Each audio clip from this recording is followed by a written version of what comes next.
Oke, bismillah ya. Ini loh antara lain yang sering menutupi cinta kita. Kata Osho, apa yang engkau sebut cinta seringkali bukan cinta. Apa yang engkau sebut cinta itu mungkin banyak hal lain, tapi bukan cinta. Mungkin itu seks, mungkin itu keserakahan, mungkin itu kesepian, mungkin itu ketergantungan, mungkin itu sikap posesif, mungkin banyak hal lain, tetapi bukan cinta, belum cinta. Nah, itu ya yang tahu kita. Bilangnya jatuh cinta sih, tapi sebenarnya itu nafsu saja. Kamu ngincer seksnya misalnya, itu kamu yang tahu. Bilangnya cinta sih, tapi ternyata itu sebenarnya kamu serakah saja, pingin pamer, pingin nunjukkan ke temanmu bahwa saya juga sudah laku kok, emangnya kamu saja misalnya. Bilangnya bisa macam-macam, coba kamu cermati. Kata Osho, jangan-jangan itu bukan cinta. Posesif, ingin menunjukkan bahwa saya bisa punya sesuatu, atau itu bukan cinta tapi ketergantungan. Itu bukan cinta, hanya pelampiasan dari kesepianmu saja. Nah, makanya itu yang harus kita bersihkan sehingga cintanya muncul. Kata Osho, cinta itu tidak posesif kok. Cinta itu tidak ada hubungannya dengan orang lain. Cinta itu keadaan. Ini yang cinta level 3 tadi. Cinta itu bukan sebuah hubungan. Satu hubungan mungkin terjadi, tapi cinta tidak sekedar hubungan. Satu hubungan bisa ada, tapi tidak terbatas pada itu saja. Cinta lebih dari itu. Cinta adalah keberadaan. Jika hanya sekedar hubungan, tidak mesti itu cinta. Kan kalian punya istilah hubungan tanpa status. Ya. Jadi kalau sekedar hubungan jangan GR dulu. Jadi, kita kan berhubungan iya, tapi kan tidak mesti cinta namanya hubungan, itu bisa macam-macam. Kuncinya apa satu hubungan disebut cinta? Karaktermu berubah jadi karakter seorang pecinta. Kuncinya di situ sebenarnya. Maka fokusnya pada dirimu yang jadi pecinta, bukan siapa yang kamu cintai. Ini dulu teori yang sama disampaikan ketika kita belajar Erich Fromm. Yang lebih penting adalah mengubah diri kita menjadi yang bisa mencintai, bukan siapa yang kita cintai. Monggo saja, kalau kita siap mencintai, ya yang kita cintai akan hadir sendiri. Oke, ini yang kita bersihkan sehingga cinta yang tertimbun di bawah kesadaran akan muncul menjadi penciri kita. Kita menjadi seorang pecinta. Baik, mau saya lanjutkan? Masih kuat? Kuat ya, ngomong cinta-cintaan itu. Ini ilustrasi dari Osho menarik. Kenapa cinta itu jangan hanya kepemilikan? Karena kalau kepemilikan, ini loh yang terjadi. Mula-mula sang suami mencoba menjadikan istrinya sebagai miliknya. Dan begitu istrinya menjadi miliknya, ia pun kehilangan minat. Wong sudah dapat mau apa? Ya kan? Itu yang terjadi. Makanya jauhan. Kan banyak yang bilang sudah menikah terus gegeran itu. Dulu kelihatan apa, sekarang lihat apa. Kan kita begitu. Lu dulu belum dapat, makanya dikejar-kejar.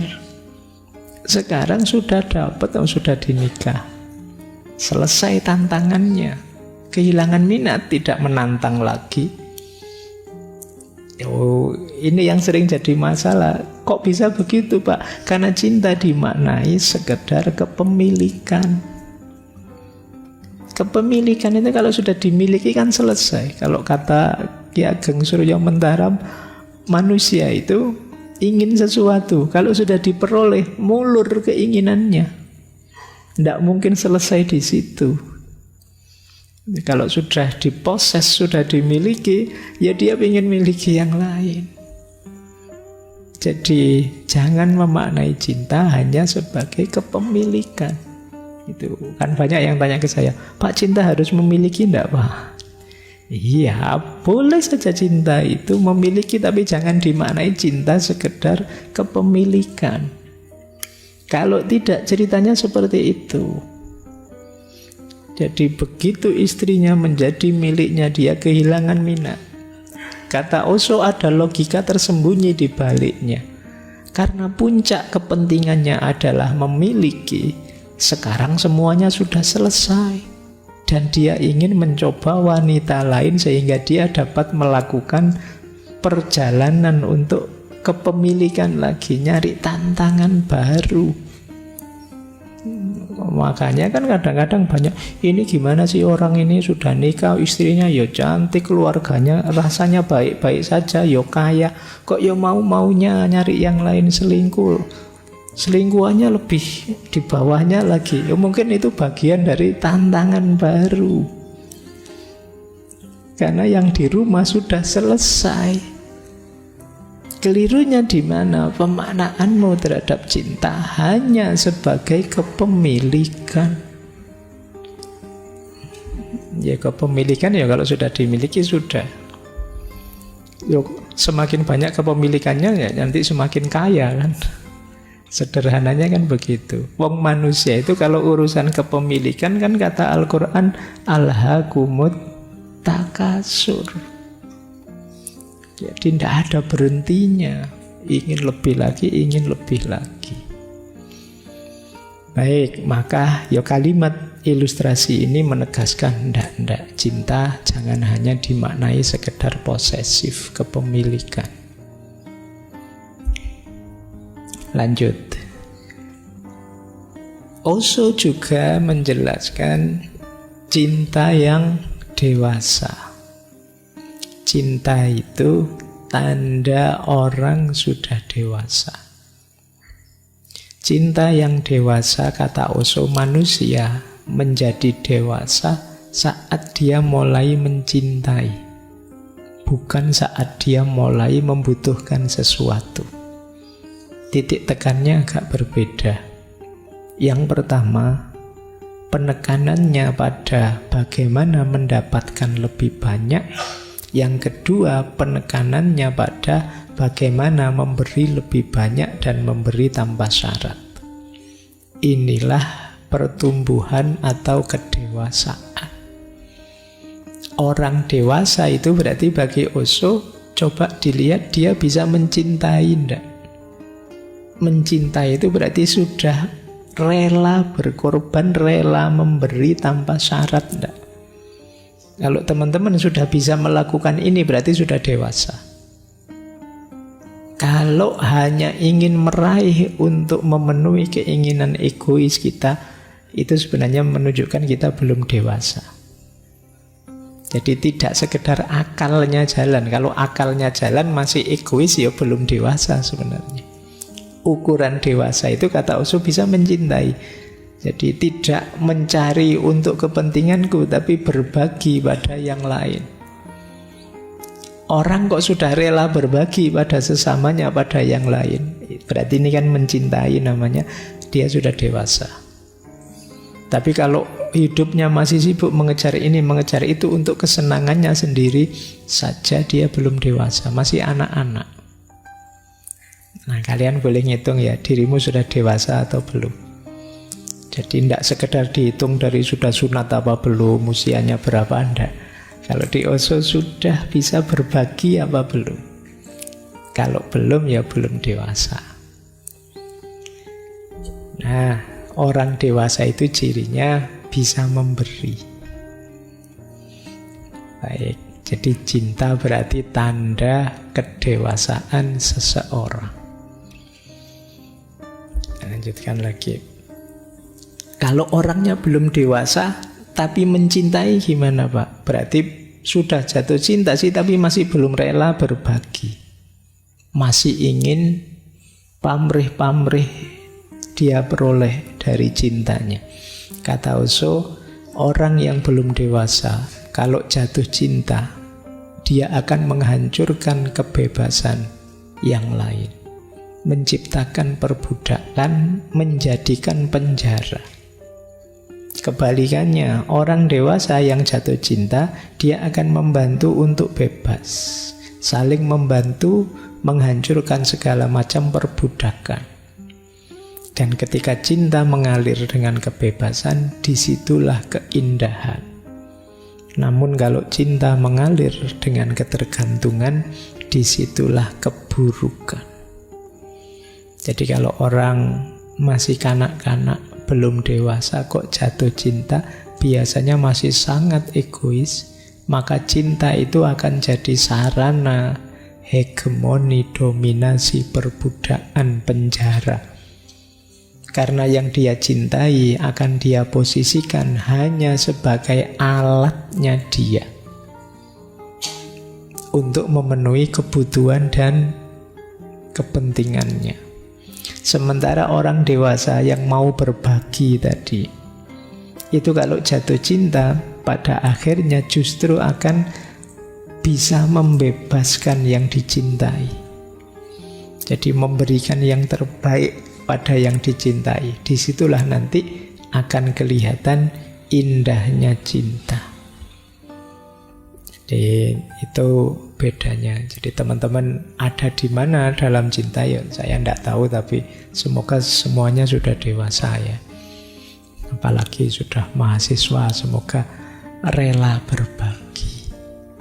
Ini kalau diomongkan gampang, tapi dalam prakteknya kadang kita itu punya kadar kepelitan kita masing-masing. Entah dalam hal apa, itu sisi egoisnya kita. Ayo latihan berbagi. Makanya ada ayat Al-Quran itu yang bilang lantanarul birra hatta tunfiku ma tuhibbun. Jadi masih belum disebut kebaikan kalau engkau belum berbagi apa yang engkau cintai. Ini jangan dimaknai dum-duman pacar ya. Maksudnya kalau ingin berbagi sesuatu itu yang berharga. Jadi berbagi itu sudah dewasa, apalagi mau berbagi hal-hal yang kamu anggap berharga untuk dirimu.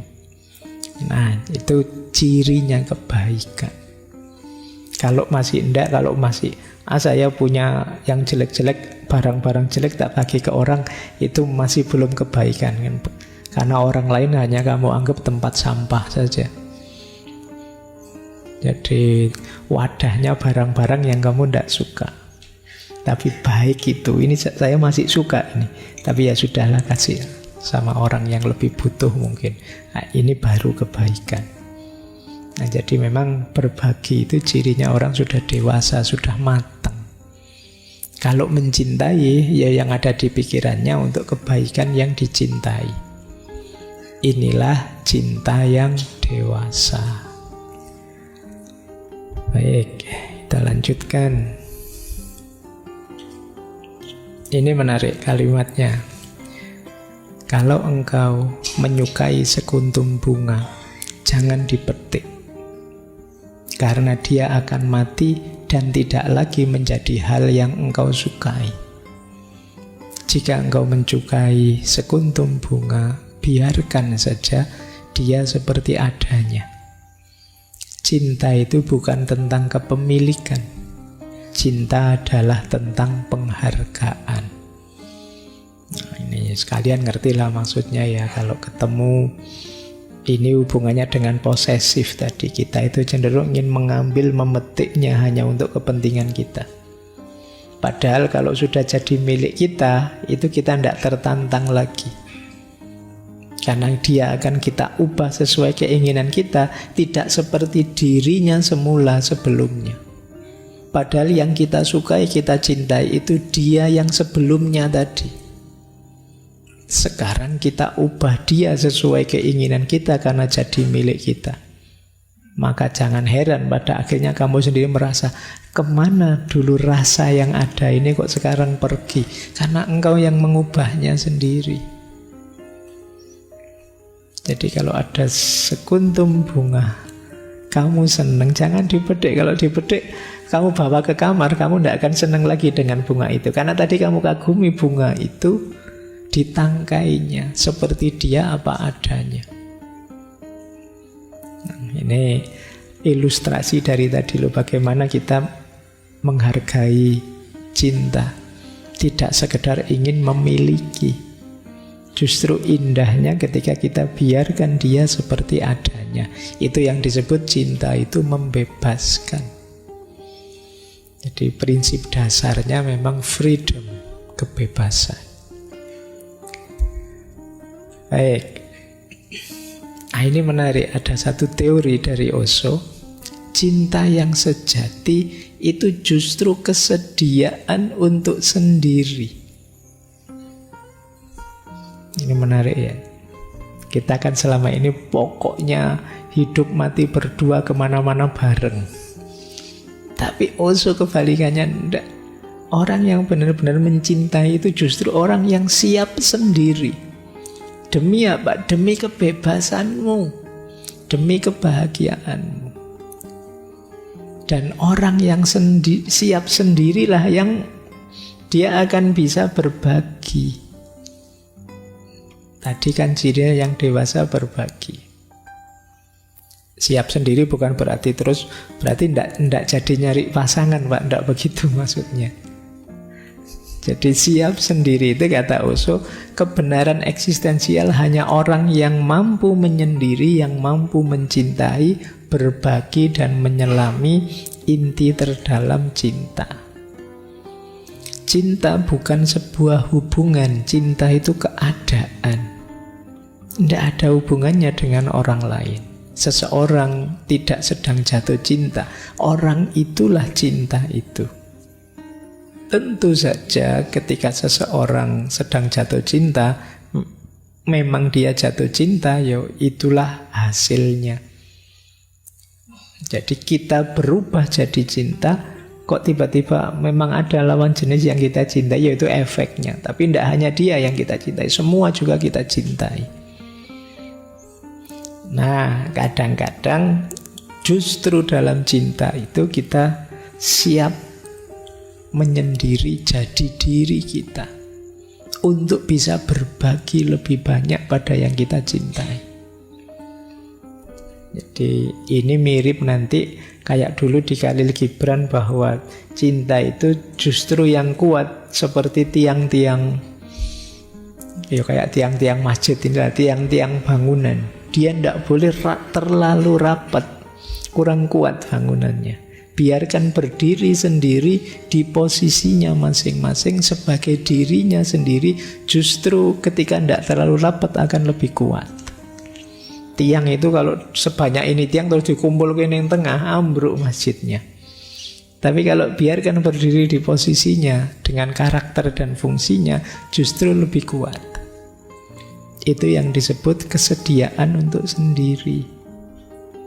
Kan banyak orang mencintai itu, kita harus bersama terus, mengorbankan karakterku, kamu korbankan karaktermu, kita dalam bersama. Justru tidak kuat. Biarlah masing-masing dalam keunikan kita sendiri, itu yang dimaksud kesediaan untuk sendiri.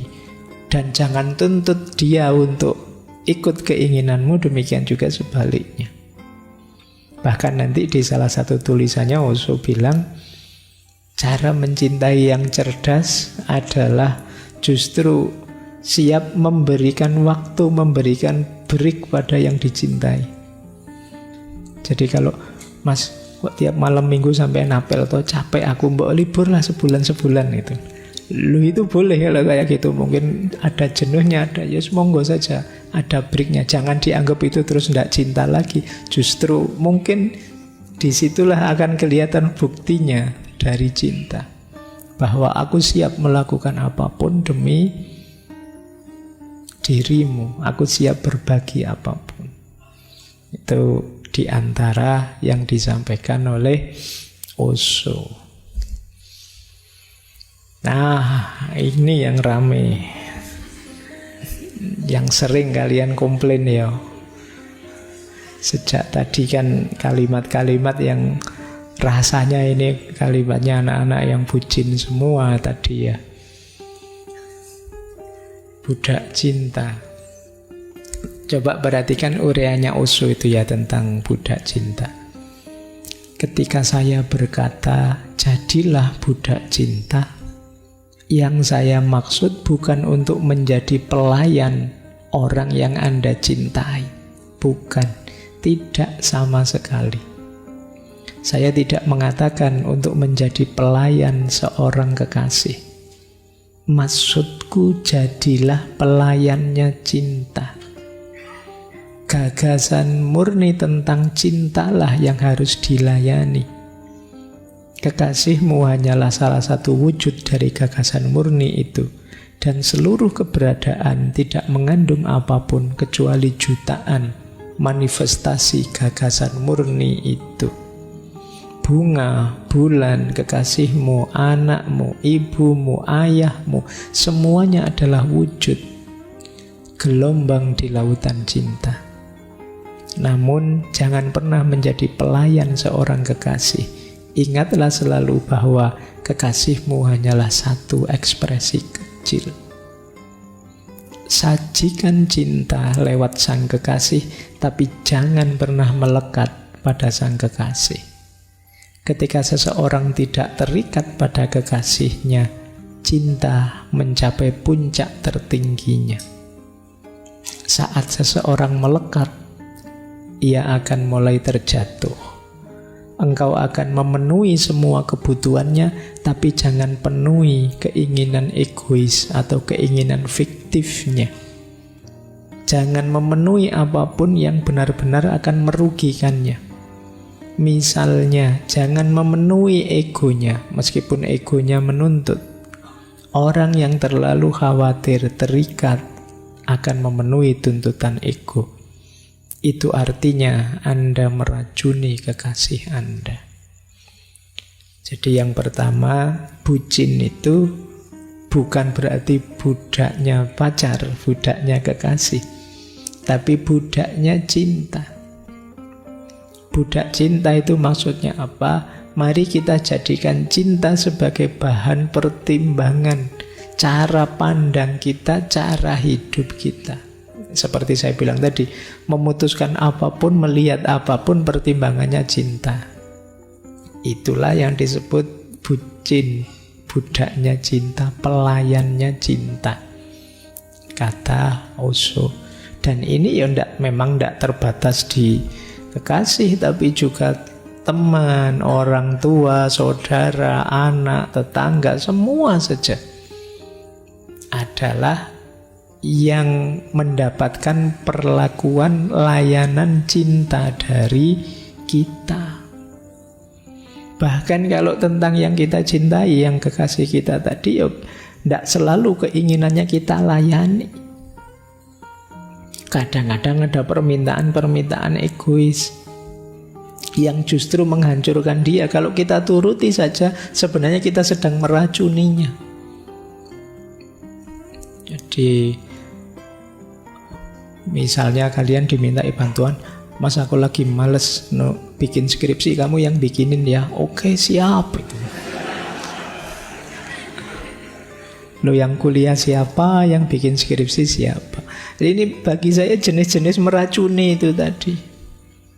Jadi tidak semua permohonannya harus kamu penuhi. Permintaannya apapun harus kamu jawab dalam koridor cintamu. Cinta itu ya tidak selalu harus menuruti permintaan yang kamu cintai. Justru kamu harus peduli. Jangan minta itu akan merusakmu, itu akan menghancurkanmu. Kita jangan ikut-ikutan meracuni yang kita cintai. Oke ya, baik. Terus kita lanjutkan. Nah ini menarik juga, ada sering pertanyaan seperti ini dibantu menjawab oleh Osho. Mengapa sih cinta itu kok rasanya sering menyakitkan? Kata Osho, cinta itu menyakitkan karena menciptakan jalan menuju kebahagiaan. Cinta itu menyakitkan karena dia mengubah. Cinta adalah transformasi. Setiap transformasi akan menyakitkan karena yang lama harus ditinggalkan demi yang baru. Yang lama sudah familiar, aman. Yang baru sama sekali tidak diketahui. Engkau akan bergerak di lautan yang belum dipetakan. Engkau tidak akan menggunakan pikiran pada hal baru, sedangkan dengan yang lama, pikiran telah terampil. Pikiran hanya bisa berfungsi dengan yang lama. Dengan yang baru, pikiran sama sekali tidak berguna. Jadi cinta itu kan membawa transformasi perubahan dalam hidup. Tentu saja perubahan itu pahit, karena kita berhadapan dengan situasi baru yang tidak sama dengan sebelumnya. Oleh karena itu, rasa takut pun muncul. Meninggalkan dunia lama yang nyaman, aman, mudah, menimbulkan rasa sakit. Sakit yang sama dirasakan seorang anak ketika keluar dari rahim ibunya. Sakit yang sama dirasakan burung saat keluar dari telurnya. Ini adalah rasa sakit yang sama yang akan dirasakan burung ketika dia pertama kali mencoba mengepakkan sayapnya. Jika emas ingin dimurnikan, maka harus melalui api. Cinta adalah api. Karena kepedihan cinta, jutaan orang menjalani hidup tanpa cinta.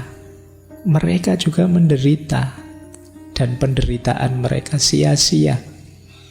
Menderita dalam cinta bukan penderitaan yang sia-sia. Menderita karena cinta itu kreatif, karena membawa Anda ke tingkat kesadaran yang lebih tinggi. Menderita tanpa cinta adalah satu kesia-siaan karena tidak membawa kita kemanapun. Membuat Anda terus bergerak dalam lingkaran setan yang sama. Jadi cinta itu membawa perubahan besar dalam hidup kita. Cinta itu memurnikan kita, menyucikan kita. Ego-ego kita dibersihkan. Itu yang membuat tidak nyaman. Biasanya kita mengejar kesenangan, kenyamanan kita. Sekarang berubah. Kita dituntut untuk peduli, untuk perhatian, untuk tidak sekedar mencari kesenangan kita sendiri. Itulah yang menyakitkan memang. Mau apa-apa, pengen santai-santai baru berbaring sebentar di WA. Terpaksa baca WA karena kalau telat bales 3 menit urusannya bisa panjang. Itu kan ini menyakitkan. Harus capek-capek peduli, mikir, dan lain sebagainya. Ya contohnya tidak hanya dengan pasangan, bisa dengan anak, bisa dengan sahabat, bisa dengan orang tua, bisa dengan siapa saja yang kita cintai. Itu kan mengubah kita, mentransformasi diri kita. Memang prosesnya menyakitkan, tapi sakit yang kreatif. Sakit yang menciptakan diri kita jadi manusia yang lebih baik. Jadi manfaatnya kembali ke kita. Disitulah pentingnya kita menguatkan diri menahan sakitnya cinta. Mungkin ada yang begitu dapat pasangan kelihatan tambah kurus gitu, mikir macam-macam tiap hari. Itu beratnya cinta itu di situ. Wis pokoknya kamu ndak kopen sudah akhirnya. Tapi jiwamu tumbuh seperti emas, ilustrasinya Osho kan. Emas itu ya kalau ingin lebih banyak manfaatnya, ingin lebih murni, dia harus ditempa dalam api. Menyakitkan, tapi setelah itu akan jadi sangat berharga. Baik, ini jawabannya Osho ya. Nanti kalau ada yang tanya Kenapa sih sejak mencintai saya kok sakit, kok rasanya hidup ini tambah ruwet, tambah rumit? Ya begitulah cinta, deritanya tiada akhir. Itu dawuhnya Patkai ya. Baik. Oke, saya akhiri sekian. Kurang lebihnya mohon maaf. Wallahul muwafiq. Wallahu a'lam bishawab. Wassalamualaikum warahmatullahi wabarakatuh.